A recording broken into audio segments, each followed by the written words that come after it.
There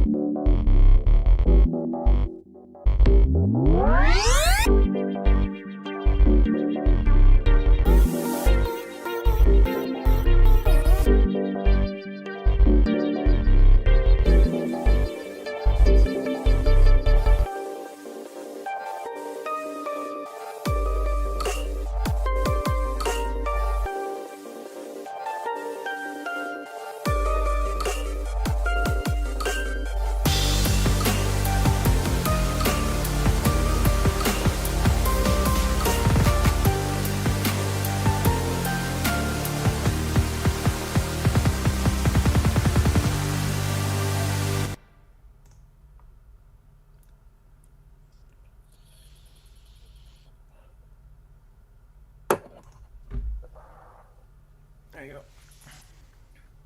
Sorry, I had to pull in a few vapes. We're live, Brent. Hello, everyone. And hello, everyone. My name is Brent Frain. I'm the host for Canadians with Disabilities and Their Allies, also known as PWD Allies podcast, available on Spotify or your favorite app. Today, I am just so pleased to have on Tarra Carlson. Tarra Carlson is actually in Alberta, and she's actually going to be talking about invisible disabilities and the autism spectrum, and so much more regarding disabilities. Such a great pleasure, Tarra, to have you on my podcast. Hello, how are you? Not too bad. We should say too that that you are a friend of a good friend of ours as well. Yeah, and she found home, by the way. Yay! Yeah, and she found a home. Yeah, so Cassandra Yes. is no longer homeless, and we're really happy about that. Yeah, I'm so happy. Yeah. So happy that she found a home. Yeah, and we'll dive into a little bit of that too, definitely. But so Tarra, how is the Alberta? Well, sort of how is the Alberta weather going first? Because I'm a weatherman, so. Well, it's cloudy. I live in a nice warm condo, which I don't own, but for most of Alberta, I think this is the cheapest goddamn condo there is. I'm paying only $950, so well, really, that's good. Yeah. Yeah, it's really good. Yeah. I should say my husband's $950. Yeah. So how did you get into disability advocacy? When it's like a way, I guess, we can start from wherever point in time in life where whichever bit suits your your perspective of things. Well, you know how a lot of parents in their younger years, especially those of us that are old fucking dinosaurs like us, like 40 and up, we come from the era of psych wards and let's put them away, hide them, but don't bring them out to show anybody because family embarrassment, that sort of thing, right? Well, I was born on the tail end of that shit. And in my time, I was born and raised in BC. I was born in Victoria, BC, 1974. Okay. And raised in Port Hardy for most of my life. Port Hardy, Port McNeill, Sointula, that area. So not only did I see the Alert Bay residential school closed down, but I saw a lot of firsts for Canada in that time frame because I grew up in the 80s. They were still putting people away into asylums after the doctors figured you would never graduate grade school, right? Right. So I was one of those kids. The R word was blanketed.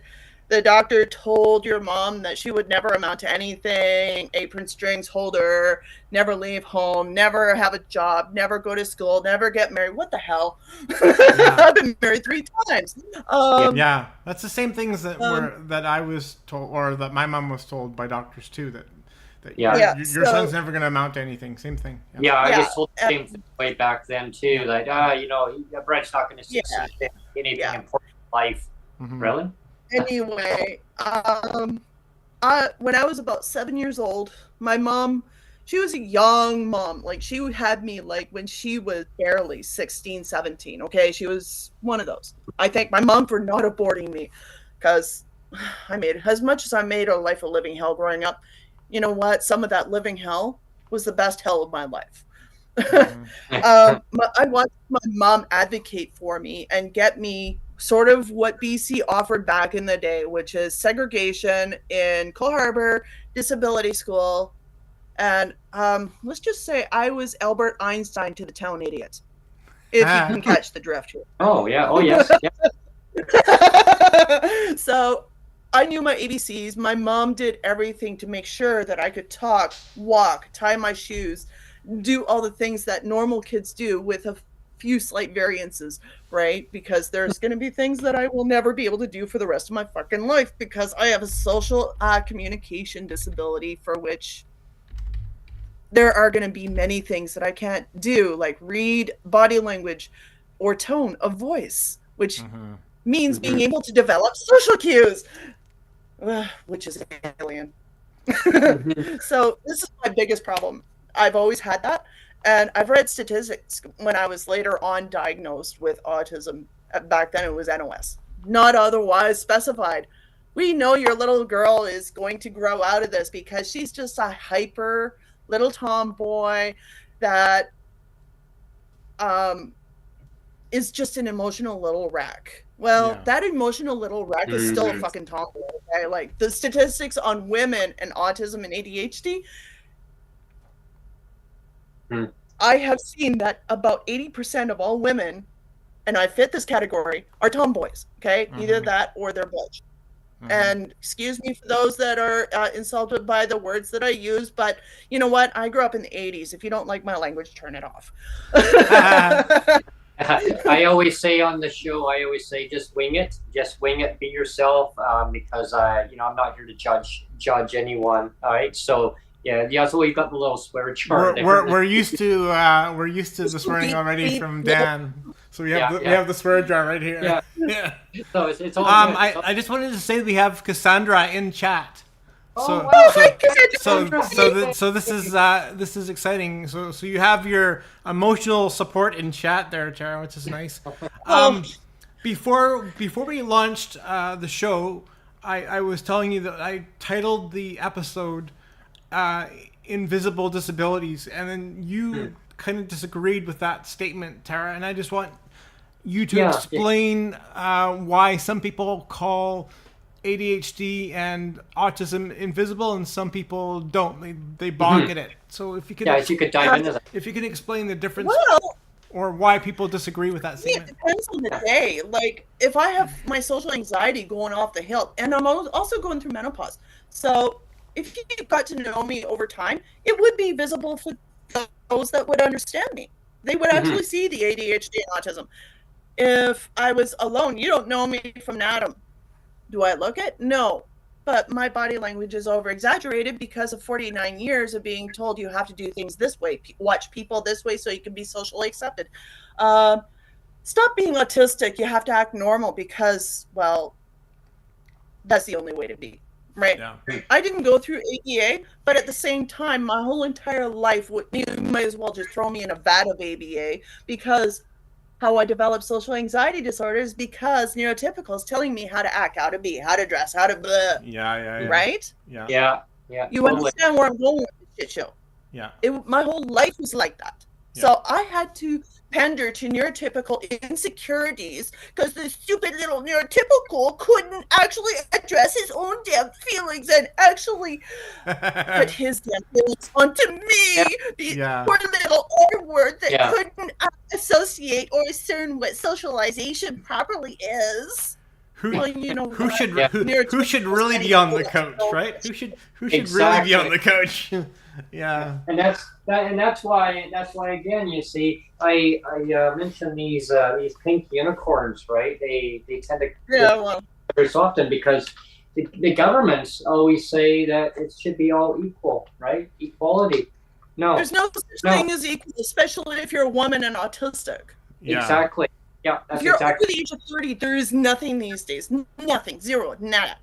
Yeah. In Alberta, you have PWD funding. You have to be below a 70 IQ in order to get it. Yeah, and that's another thing. Actually, on what is it? Tomorrow's Wednesday, but Thursday we actually have somebody else coming on talking about autism, but it's autism in children. So it's actually kind of good that we're having a back to back. So we have you talking about autism in adults, and then on Thursday we have somebody talking about autism in children. And unfortunately, the autism in adults gets overlooked a lot, right? Really absolutely. Yeah, Because yeah. me, it gets kind of brushed away, you know. are visible and visible. So depending on the stress, the environment, what I've done, who I'm seeing depends on whether it's going to be visible or not. There are days where I've had, I don't know if you guys have ever heard of the spoon theory, but a lot of autistics and ADHDers, neurodivergent people use this spoon theory where you have only X amount of spoons in one day. Yeah, I've heard that many times. That it's so important that people need to kind of look at that, because it's like you've only got there's so much energy. There's only so much time that you have that you can focus on that much, and that's what the spoon theory, right, is. I mean, maybe you could explain maybe a little bit more. Maybe I've got that wrong. If I do, please correct me. But it's the amount of I guess I don't know. Like, I don't go through it, but I that's why I like to learn about. Is it the amount of stimulus? Spoons. Is that what it is? Yeah, amount of stimulus. It's like, I guess, Let me space give you an example here. You see this bottle? Yeah. Imagine it full. It's full of liquid, right? Right. How many times in a day can you sip out of this before it runs empty? You can liken that to the spoon theory. Exactly like that. Right. Okay. Depending Yeah. on the environment, Okay. So I did get the theory done right. Okay. Yay. Okay.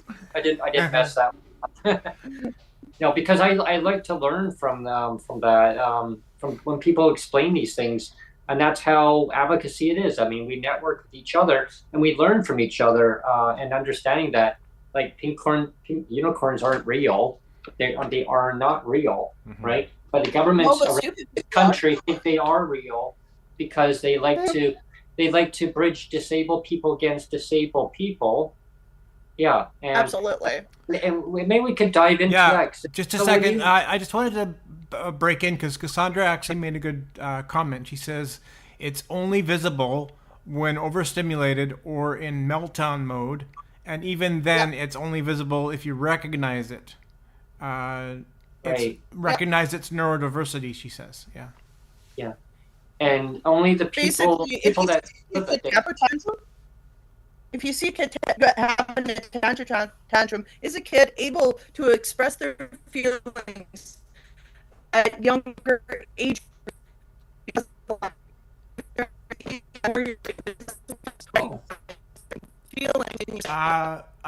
Unfortunately, Tarra, your audio is breaking up a bit. I wonder if is it possible that you might be able to go to a different.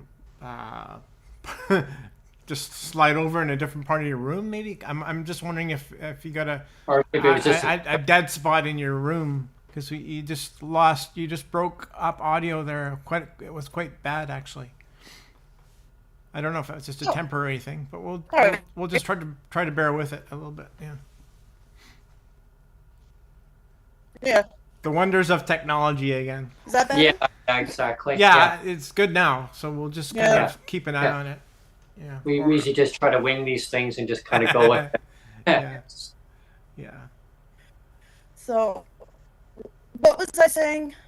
Oh, it has to do with, as Cassandra said, it has to do with, I was talking about kids having temper tantrums and not being able to address their feelings because of lack of experience, especially in the younger generations. The older you get, the more experience you get, and the more ability you have to recognize feelings or emotions for which may indicate or set off certain aspects of that autism or anxiety disorder or whatever's comorbid with it. I have autism and ADHD plus social anxiety disorder. Yeah. Right?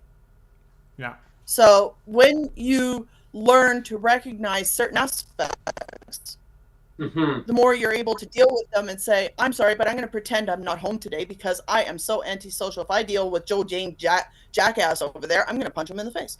Yeah. Right.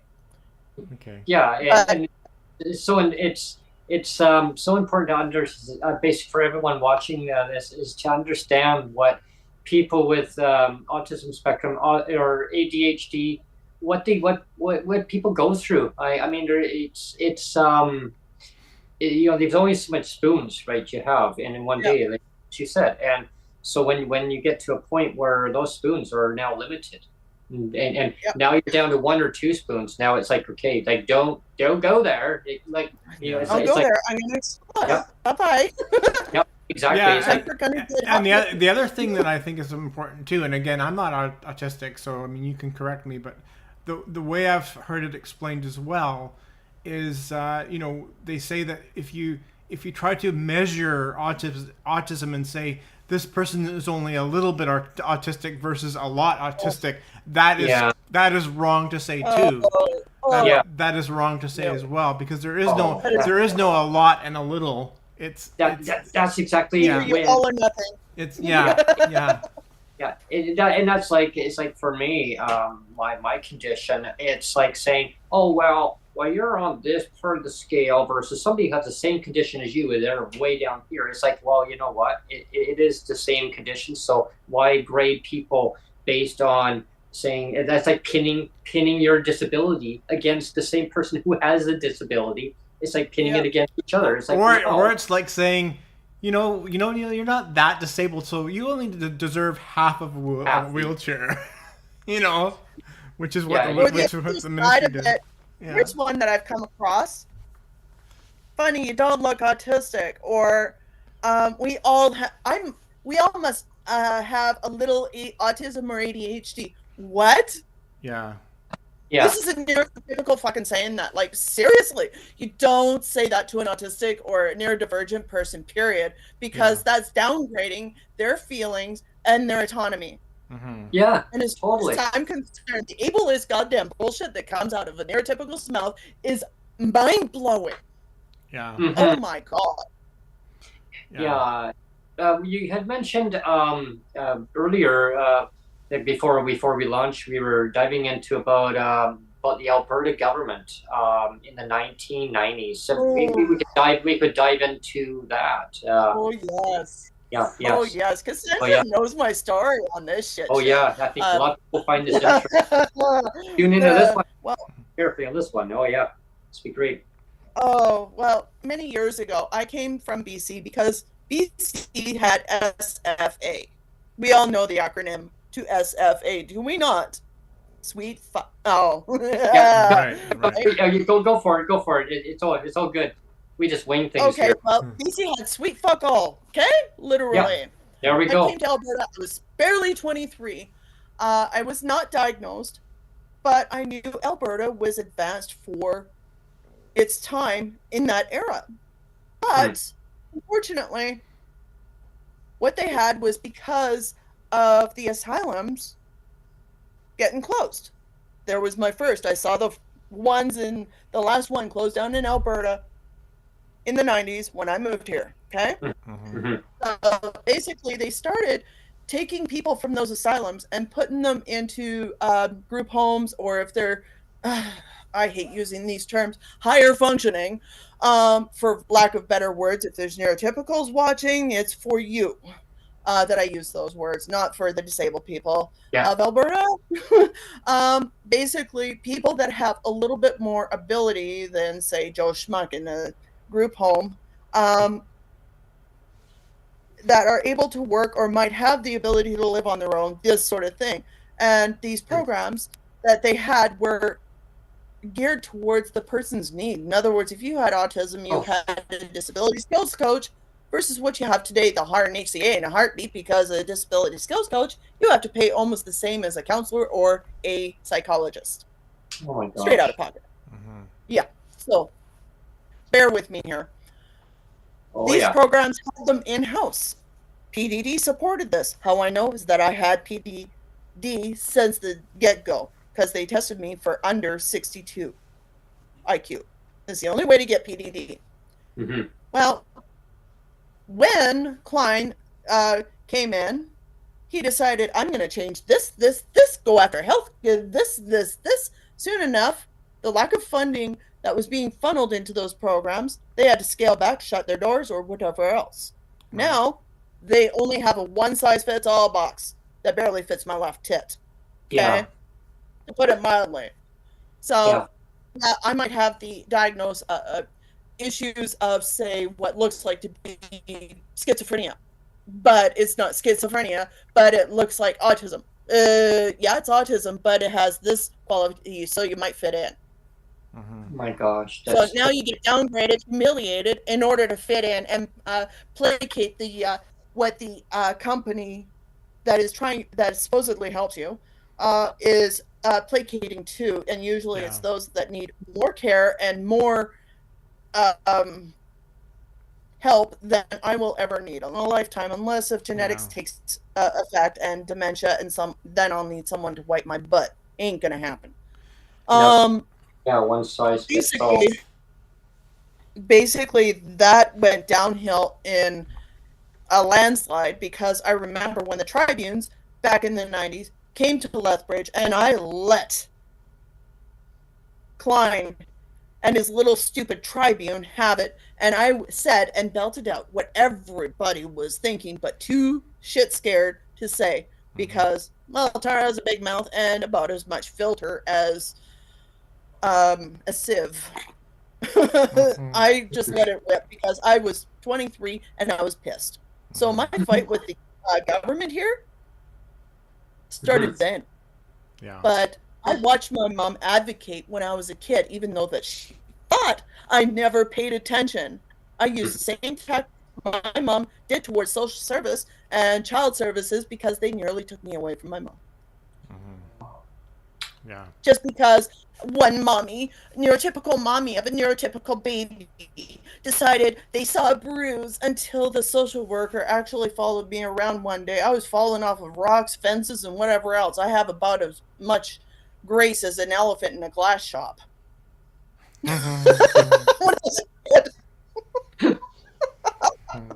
So basically, all the bruises that you saw on my body was because I was a klutz and I was a tomboy. You mix klutz and tomboy, ADHD and autism, the balancing skills are not there. Yeah. Okay. So, anyway. Yeah, I mean, you just do the best you can. I mean, sometimes some people they'll just fall over this and that, or they just I mean. Yeah. Well, you make a good point. Yeah. You make a good point, Tarra, because I could pipe in a few things from my perspective too. Like I had a disabled wife, and she passed away in 2013. But she was high need. She was in a wheelchair, and she needed 24/7 care aids. She needed help in the bathroom and the whole bit. And one of the things that she had to go through all the time is usually at least twice every couple of years, sometimes once a year, she had to do these audits, and it wasn't a financial audit. It was a personal hygiene audit, like for example, like you wipe your ass. No. Yeah, like how many times do you scratch your eyebrows? Like because she couldn't lift her arm, right? So she needed help with a carry to lift her arm. So she was like, how many times do you scratch your eyebrow? How many times do you have to go use the washroom? How many times do you wash your face? How many times? Like it was just like infinitum. Like every little thing was itemized, right? And it's so demeaning. It is and dehumanizing and the whole bit to have to do that, right? And and it's just it's like when people talk down to a person with a disability. It's like or it's like Terry, it's like I don't know what it's like. That must be so hard for you. Wow, really?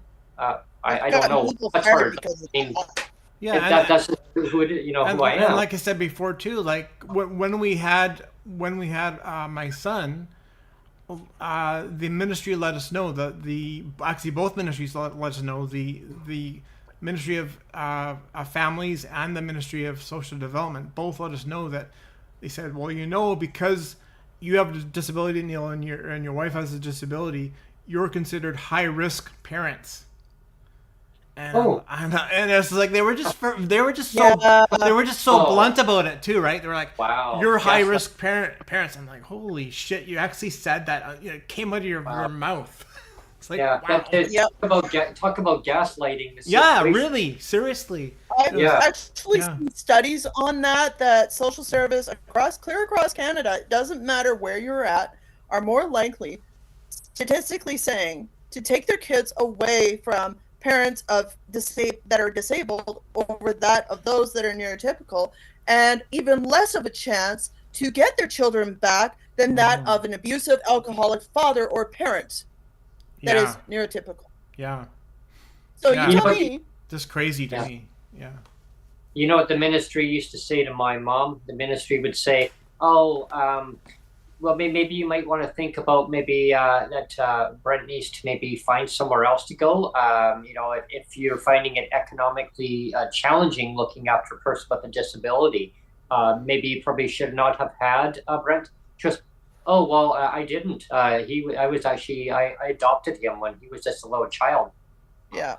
Talk about a slap in the mother's face. Oh, I know. Oh my gosh!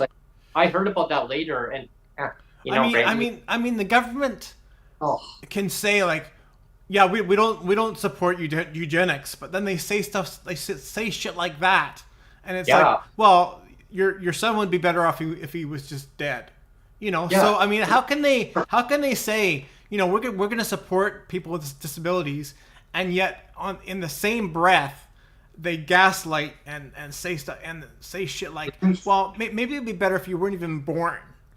It's just shit. Yeah. And what I always say to the government is, well, it's no fault of mine. I mean, I'm just who I am. I mean, I can't change myself. Would you like me to change myself to be just like you? What? What? Yeah. And they're like, what? Yeah. There's one side to this that I find horrible, very horrendous, and that is the huge lack of compassion and empathy within our government systems in concerns to MAiD. Yeah, right. Have you heard of the fact that they're trying to liberate MAiD to make it so that anyone with a disability, even children, can go and get themselves killed? Yeah, I heard about that. Their federal government's talking about expanding it now in March of next year, 2024. Of saying that anyone who has a mental illness will be approved. They can apply for it rather than the government giving the people with disabilities the supports and financial security, the social safety net to take care of their citizens. But no, we'd rather you just, if you're suffering, we want to make it easier for you. And they're thinking about adding the part where the child doesn't even need to have the approval of the parents. Right. So the child can go to the health authority or ministry or whatever and say, I want to kill myself, and they have the veto power to overrule the parent and say, and that is just disgusting. That is disgusting. Yeah, it's disgusting. It's demented. It's just not moral. The eugenics, but Yeah. Canada was supposed to be over the eugenics the day they closed down the asylums. Supposedly, but the way I'm seeing this is that they're not calling it eugenics; they're calling it MAiD. But to me, it is eugenics in many ways and many aspects. If you can't afford to live and death is the only recourse that you have, is it not eugenics? They're just gift wrapping it. They're just gift wrapping it, putting a bow on top and calling it something else. It's like a pink unicorn, right? They like to they just like to decorate it up and just spruce up this little bag here, and we'll call it whatever we want to call it. Well, one of the things that we don't necessarily have to go there, but I'm going to go there anyway. But one of the things that people forget, they don't talk about a lot, is like with the Holocaust, the Jewish Holocaust. That bugs the fuck out of me. Before all those Jews were exterminated, Hitler actually exterminated all the people with disabilities first. That gets overlooked. I mean, and not to minimize the atrocity of exterminating all the Jews. No. But the fact is it's true that Hitler actually exterminated all the people with disabilities first, or I should say at least along with right? So it was like this kind of social cleansing, I guess, in his sick mind, it was like, let's get rid of all the defective people, the people with disabilities, and the Jews are defective. So we'll get. I wonder if they would get rid of themselves then, because I mean, what if they had a disability? But no, I mean, you notice that the politicians they love to just kind of do the blame game, push it to somebody else. Oh, it's the other party's problem. No, it's their problem. It's, oh my gosh, and now they want to just decorate it with something. Give it a new name of we'll call it MAiD, right? Well, I mean when they call it MAiD, like I've said, like as we've said before, it's like a softball pitch, right? It sounds so inoffensive. It's like, well, we're gonna offer you a MAiD. It's like a softball pitch. It's like it's just MAiD. It's just medical assistance. We're having somebody to come over to take you at your residence. Yes, but let's just call it what it is. It's suicide, right? It's exactly. It's more than suicide. It's government sponsored suicide. It's murder. It's murder. It's government sanctioned murder, as far as I'm concerned. Yeah. There's another side to this, and I really want you guys to pay attention. And it's a part of me. Okay. Because of my husband's income, I was kicked off of AGE, which is the Alberta equivalent to whatever other provinces have. Okay. So that means all I have is my CPPT. Oh man. Yeah. This is not my first time that I was kicked off of AGE because I chose love over whatever. Yeah. Yeah. So my second marriage, I was kicked off because, again, income. But he was abusive. I was homeless for 6 months waiting for a divorce. Oh. Before moving to Edmonton. I'm in a very wonderful, loving relationship that I wouldn't trade for the world. Mm-hmm. I'm 49. Yeah. My family, they live a long time. His family, not so much. Yeah. Yeah. I have more chances of being the one holding the flag. I couldn't bank my way out of a goddamn maze. In other words, finance a house or deal with bills. Because, okay, I'm dumb when it comes to that. And I'm not saying that I'm a dumb person. I'm just saying I'm dumb when it comes to trying to figure shit out like that. I'm financially inept. My husband takes care of all of that. And that's where I would need a worker.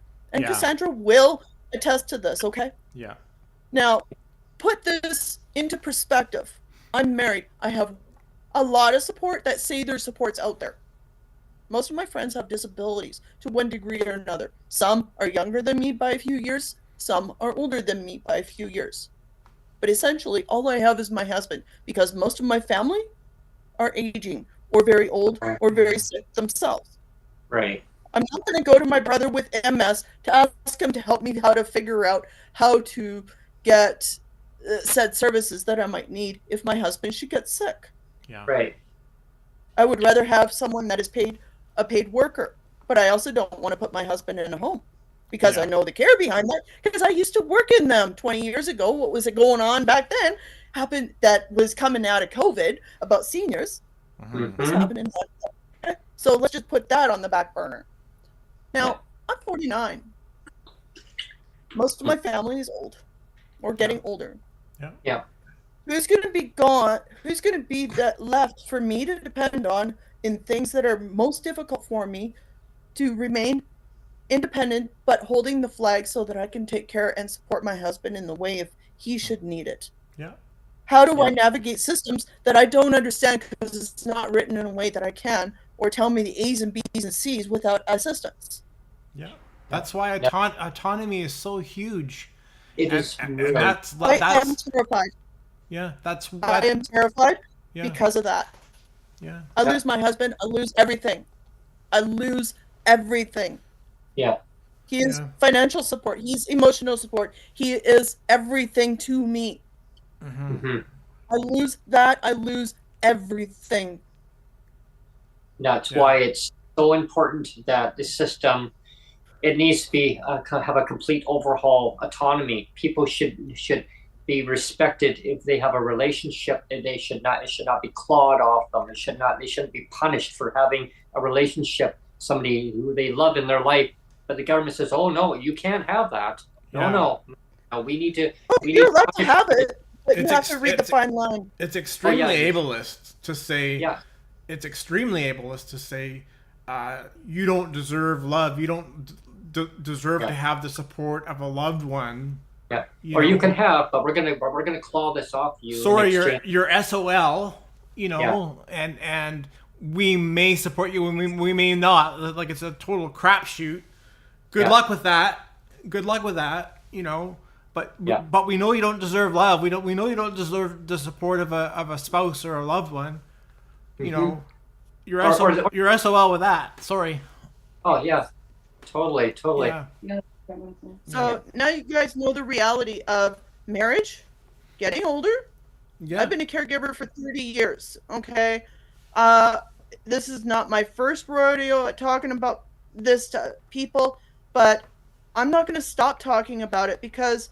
Oh yeah, never stop talking about it. No. My accessibility ended with Klein, literally. People want me to work. They want me to be educated. Well, how do I get educated if colleges and what have you have very little in the way of supporting autistic adults over the age of 30, right? If you have visible disabilities and you're over the age of 30, they'll hand you the ramp along with anything else that you need. But if you don't need a ramp, where do you go? Yeah. Sure, Cantac is out there.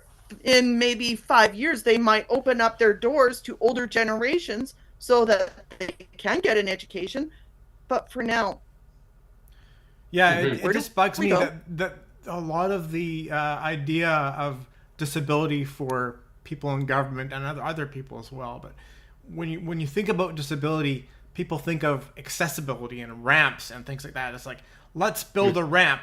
Let's make an elevator. Let's put in accessible stalls. Let's build an accessible playground. Stuff like that. It's not about equal rights. It's not about autonomy. Nobody talks about autonomy. Nobody talks about, well, you're allowed to have the love of a spouse without us clawing back, so-called unearned income because your spouse has to be, you're dependent, or the other way around. I'm getting, you know what I mean, though, right?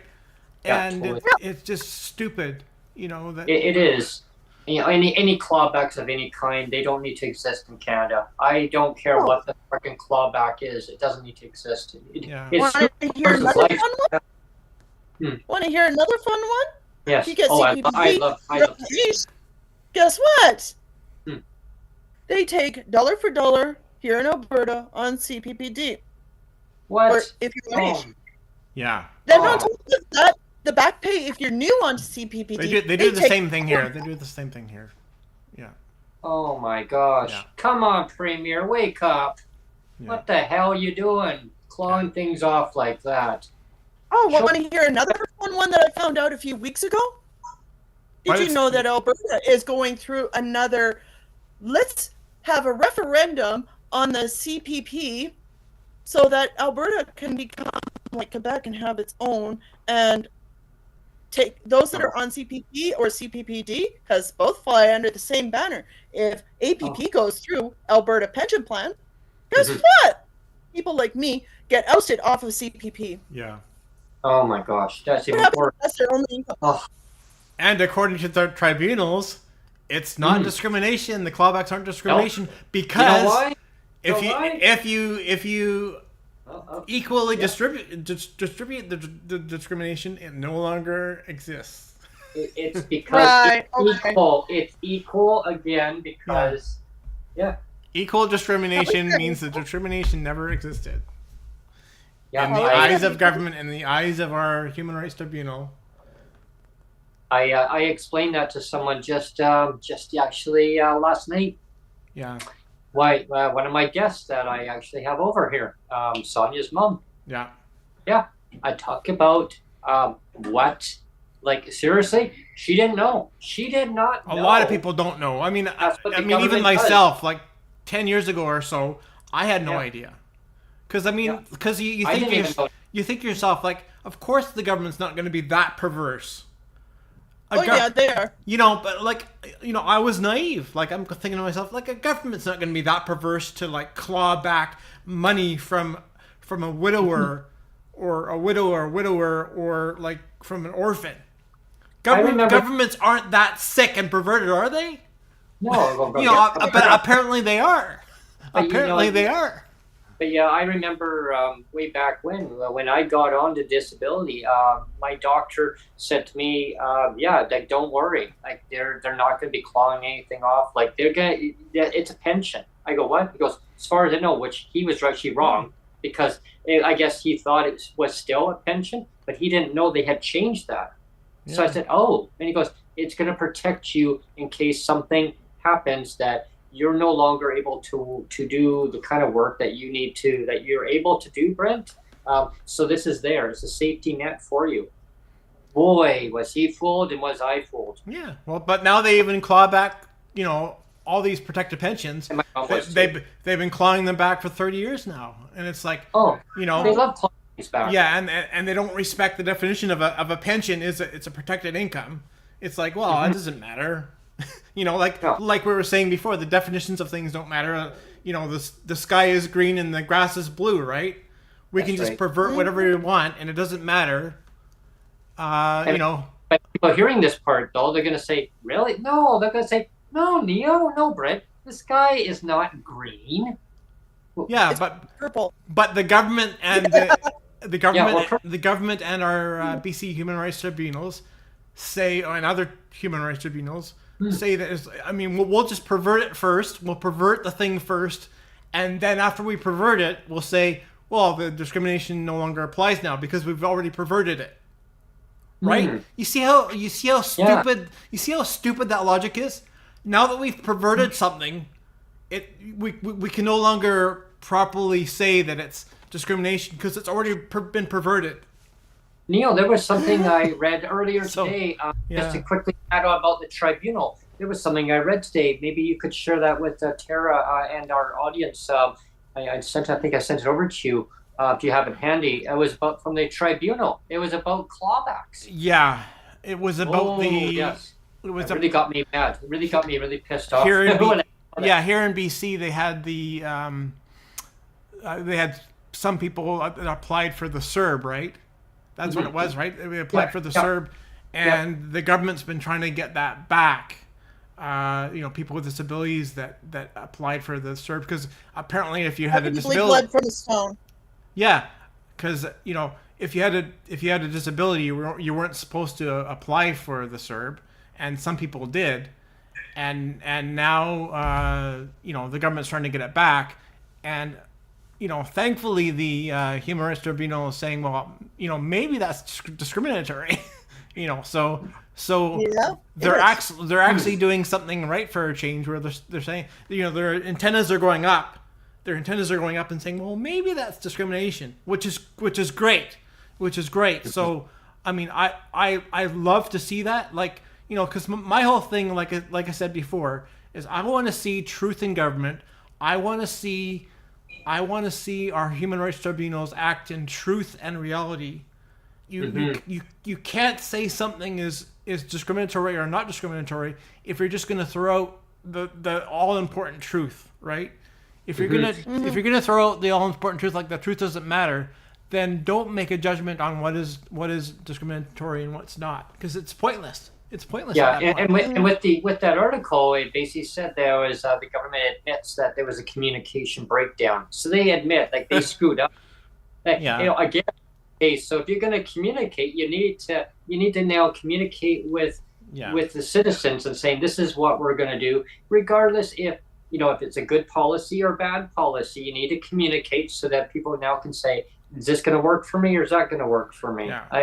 Yeah. So I'm going to be on public record here. So if somebody from the BC Human Rights Tribunal sees this, I'll go on record saying, congratulations, thumbs up for getting something right. And I hope this is a sign of, them correcting things going forward, where, like I said, the truth of something matters now. Where they look at the truth of something and then say, well, maybe that matters. Maybe it matters that we shouldn't pervert something first. We shouldn't pervert something first and then say, well, it's not discrimination anymore, because we've already perverted it, right? Yeah. So and we can't keep turning them into these. Yeah. So maybe that's a good sign of things to come. I'm hoping. I'm hopeful. That Okay. Yeah. This is government we're talking about. Well, yeah.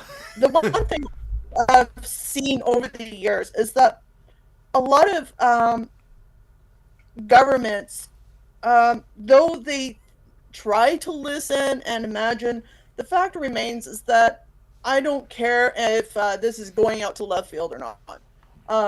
But they don't understand or realize that even though it's 16 or just over 16 in Alberta, I don't know what it is in BC, I think it's like 12 or 14 or something, some stupid thing. The fact remains is that all the rents across the board have gone skyrocketing, and how many people live under that belt? Yeah.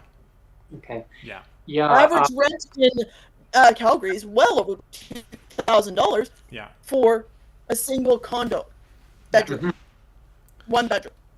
Here's the scoop on that is for persons with disabilities, and in many provinces across Canada, the rates are sub below poverty, I mean, like less than half the poverty line. Okay, so in less than that, and which is disgusting. Now the real buying power with the not just the rent, the market rents, okay, and then you got your cost of living. An average amount should be like at least like $4,000 or $5,000. In reality, like a person needs that much to really just have a quality of life to survive in this country. Now these rents right now, and I'm speaking for Victoria because that's where I am. I mean, if under the umbrella of the company that I rent from, right now it's like a two bedrooms, like $2,000. Now some of their other properties though, they're even higher. Now I go outside of the realm, outside of the property that I rent from. You're looking at, I'm glad you're sitting down. I mean, hopefully people watching this, they're sitting down. A one bedroom in Victoria, the average one, I'm looking around and my jaw dropped. I could not believe this. And I got really furious because the amount that they give persons with disabilities. $2,800 frickin' dollars for one bedroom. That's crazy. Bedroom. And the place was built there's one was built in 1963. You're telling me that place has been paid off? Yeah. There's no reason why. 2-bedroom over $3,000 in Vancouver. 2-bedroom over $4,000. 1-bedroom $3,000 something. Metro Vancouver. You're going further out. My hometown. I can't even afford to move back there right now. Yeah. No.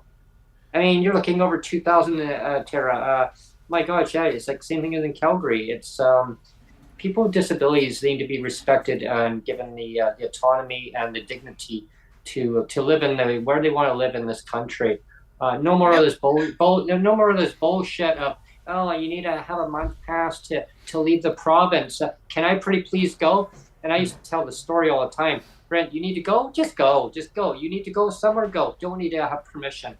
Yeah. It's like, you need to go to the washroom? Just freaking go. Don't tell me about your problems. Go. Yeah. You know what I mean? So that's why I tell people, same thing. We're getting very close to the top of the hour, Brent, so I didn't know if you wanted to do final comments. Yeah. Sure. No, this has been great, Tarra. I'd love to have you come back on. I always say that to the guests. But yeah, I'd definitely love to have you come back on. I'll go over to you first, Tarra. You can have the final comments, and then we'll call it. Okay. My whole thing is that if we're to look at the scope of disability, then we should look at the needs and interests and age of the individual, along with their abilities. Not every person at, say, 20-something is going to be, say, my age and have that ability.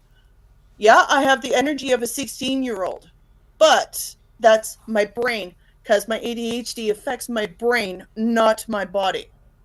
Whereas vice versa, some ADHD individuals, the ADHD affects the body, for which makes them hyper, and they're the extreme jumping jelly beans on steroids. Okay, like seriously.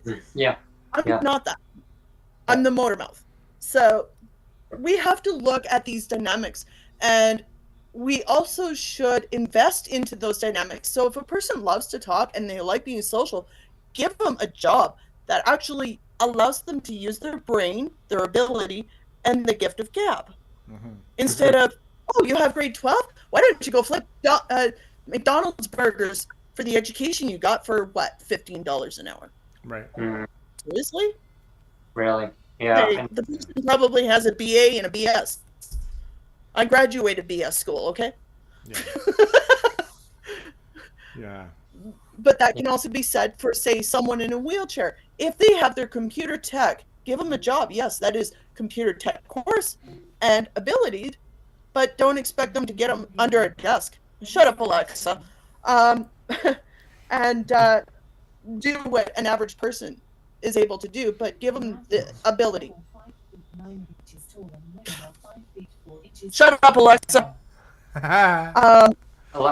You gotta love AI, eh?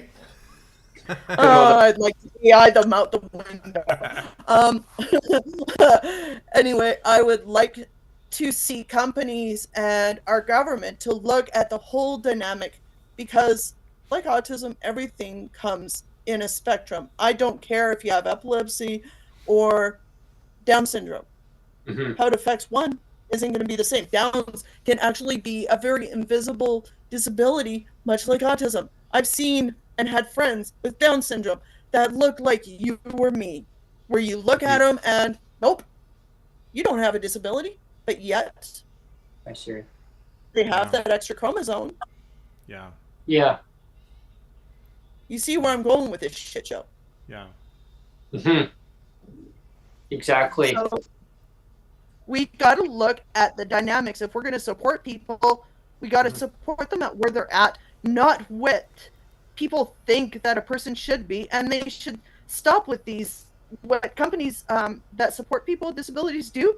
They like to do these quarterly or annually reports of how good their clients are doing, or how bad, or reviews. what is, Yeah. If they're going to get that kind of funding, then they have to then they have to say how good this client is doing. Yeah, these reports are you keeping up to our standards? Do you deserve a rate increase? Really? I'm sorry, what do I got all the time? How many hoops do I got to jump through first? Yeah. How many times do I have to tie my shoelaces just to let you know that I can tie my shoelaces, even though I didn't start tying my shoelaces until I was 7? I have a disability. Therefore, chances are I'm going to be delayed both physically, mentally, and any other fundamental way that comes natural to having a disability. Yes. Can Tarra get social structures? Yeah, and they're still alien to me because my brain isn't wired to accept that kind of communication, but I like being social. How about being social at my level, my ability, within my time frame? Not what neurotypicals placate to what social normalcy should be. What about what I think it should be, because it works for me? Yeah. I want to thank you so much on that, Tarra. Definitely, it's been an eye-opener. It's been a educational, basically a road for me to hear what you're going through on what needs to be changed from the way that the government sees people with disabilities across your provinces and across British Columbia, across all of Canada. There's so many things that are screwed up, right? The government needs to wake up and actually, literally, smell the coffee. My neighbor used to smell that Tim Hortons coffee. Smell that Tim Hortons coffee, right? Yeah. None of this, these high-end coffee shops. Yeah, I mean, the reality is that live the person's life with a disability, and the people, I guess, are watching this right now and listening to us. Imagine, if you don't have a disability, just imagine the life of a person with a disability. Just imagine, just for one moment, as sitting in their life, for, I don't know, a month, a year, an eternity. What is that person going through? You're probably thinking, I don't know. Exactly, you don't know, right? So when government makes these decisions, who's telling the government to make these decisions? Is it corporate interests? Is it the gatekeepers? Is it as stakeholders? I don't know. All of the above. It all all of the has above. to do with how All of the above. funding is And funded. that's what I say. Yeah. All of the above. Yeah. Come on to the show. Let's do a round table with people. Like the ones who are telling the government, because you know what? You're really messing up people's lives, right? Their quality of life. It doesn't have to be this way. It really doesn't. So I want to thank everyone for tuning in today and watching our segment. Tarra, I'm going to have you come back on another day. We're going to get you rescheduled on, because I'd love to continue this important discussion that we're having. So I want to thank everyone for tuning in today. My final comments is just enjoy life for what it is now, but please focus on persons with disabilities around you. Like anyone can have a disability in their life. You will develop disabilities in their life as you get older. If you're born with a disability, you know what? That's who you are. Don't change who you are because the government says, oh well, you need to bow to what we want you to do. No, you do what you need to do, what you feel you need to do in life. If it's clawbacks, stop the goddamn clawbacks. Like no clawbacks need to be in this country. Right? We can do better. Give people a dignified income to live and survive in this country. I know we can do it, but the political will is not there. The political will is not there. How many pink unicorns do I have to knock down before I get to the truth, right? Exactly. We want the truth. You can't handle the truth. Can I say one thing here? Yeah, sure. For sure. As a person, Right there. as a person who watches people a lot. Hey, 1 o'clock. As a person who watches people a lot, is that I see that attitudes seem to follow our government. So what they exhibit, I see out there with the neurotypicals, the people that can get all the normality and the social cues. You know what? I'm watching this here in Alberta, especially. I've seen more ableism since the government changed over from NDP. Yeah. I actually had a break when Notley was in, even though it wasn't much. The fact remains is that the attitudes that spill out of our legislation right now is totally ridiculous. And it's spilling out into our public sectors, for which put people like me, like Cassandra, and all my friends at risk. Right. When it comes to wanting us to work, give us the accessibility needs that I had back in the 90s. Right. To be able to work so that I have protection. Instead of a bully boss, I have an educated boss. Yeah. Instead of being told, oh, I need this kind of education, since I'm a visual learner, give me a certificate that I can do with my visual learning and tactile learning differences. Yeah. You show me anything, chances are I'll remember it because it becomes second nature. But no, I have to learn from a fucking book that basically tells me in an HCA program that all disabilities come from drugs, even though my parents were tree-hugging hippies. I know you have to blast off there, Brent, so we have to cut this short. But thanks for watching, everyone. Thank you so much, everyone, for tuning in today. Okay, bye. Okay, bye.